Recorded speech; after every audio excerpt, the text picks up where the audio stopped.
All right, we are continuing with our Atom A-500 build. I know we've had a couple builds between that one, but we are installing the down and locked electric landing gear. As you can see here, here's the controller box.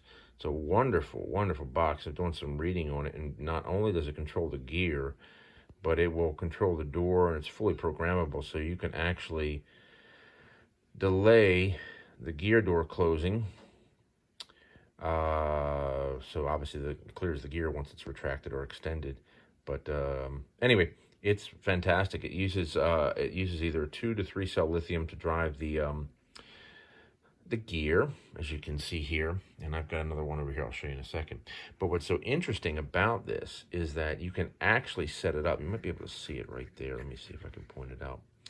If you look right there where it says rudder in, rudder out, nose ST is steering.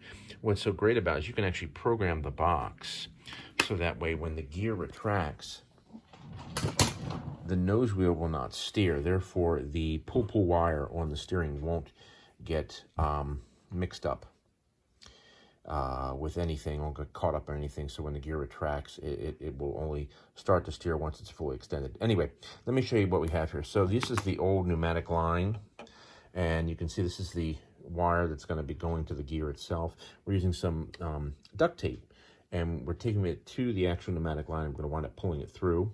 I just have to take the cover off of this servo because the lines pass from here through here, and they go right through here, so this way it makes it a little easier to pass it through. I just finished doing this one here, taking this off and putting this gear in, and went in really well. So a lot easier than what I thought. I was always afraid of it because this was not easy putting this pneumatic line in here. But anyway, here's the gear. Very well made, as you can see, very stout. There's our electric cylinder with a jack screw. That's what's driving it right there. There's your jack screw. And Mitch is the gentleman, did a beautiful job converting. These were the actual pneumatics that were in the plane, and I liked them. They were well made. It's just that the pneumatic portion was awful. But we'll find out how well they retract in a little bit. But what he also did, he put a heavier spring in here too, which is great, so it doesn't collapse nearly as much. And he custom made these wonderful centering pieces right there. You'll see just to the side of each wheel, right there. And they do a beautiful job. Let me spin the wheel. Oh, that didn't work out so well. Anyway, you can see how it just perfect, no wobble. Zero wobble. And because he noticed, he says, I can take that wobble out for you, and he did. Anyway, so that is the that's the tail portion. Now inside here, we've gone ahead, we've taken out a lot of there was a lot of pneumatic stuff in here. All that's out, and we're going to be putting in the nose gear here, and then I've got, here's the nose gear, and then I've got to go through and put in the new pull wire. There's our steering servo right there, and so we have to put some new pull wire in place. So little by little, I'll give you updates, and there we go. So continuing with the Atom A-500 and downandlocked.com. All right, continuing with our update, we've got our nose gear installed, as you can see, and we've got the down and locked nose gear down there, all installed. Very simple installation, worked great, and we've got our pull set up right there. That's our nose gear steering servo. And now we've just started going in. You can see it right over there. There's a window to start installing the rest of the windows using some 5-minute epoxy. So it's going really well. We've got our main section up on the mains, and they're working great. And we're able to try that nice little feature that Mitch and Down and Lock actually installed, whereby when you raise the landing gear, it automatically shuts. This is one of the steering servos. It shuts off the nose gear steering servo. So that way, when the nose gear is retracted, the pull wires here don't get tangled up. And then when the nose gear is fully extended, like you see here, that's when the nose gear steering becomes reactivated. So it's a great system. Downandlocked.com. More to come. All right, as you can see, the Fuselage is back on the center section, and we're kind of on a holding pattern right now because, as you can see back there, let me see if I can zoom in a little bit. There it is. That is the retract control unit. And what I did is I had sent up a temporary connector just to do the setup for the retracts.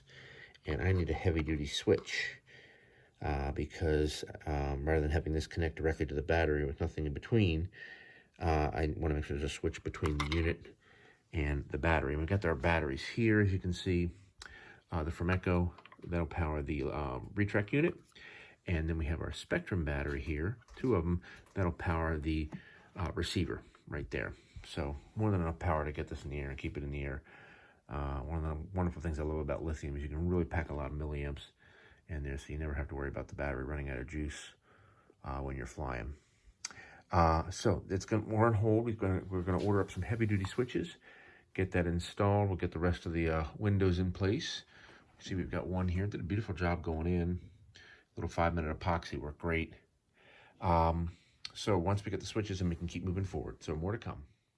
All right, continuing with our update, just trying to figure out about the battery configuration because this plane needs a lot of nose weight. And so we're going to have one of the receiver packs here, another one on top of the 2 packs that are going to be used for the power of the motors. And then this is actually going to wind up being, this is actually going to wind up being the pack that's going to power the landing gear instead. It's a 3-cell. It's a little thinner. Not that these wouldn't work great, of course. This would be fine, but this one has a little more in terms of milliamps, and it's a little thinner, a little flatter. But these packs are 7S 8,000 milliamp packs because, like I said, this plane just needs a lot of nose weight. This plane needs a lot of nose weight because you've got that really long fuselage in the aft of the CG, and it just puts a lot of weight in the rear. And those that I've known who have flown this plane and built it all say the same thing. It just requires a tremendous amount of nose weight. So right now I'm just waiting for a switch to come, heavy-duty switch for the landing gear. And once that's in place, then we'll finish putting put the switch in, put the windows in, get all the batteries set, and we'll get it balanced. And more to come.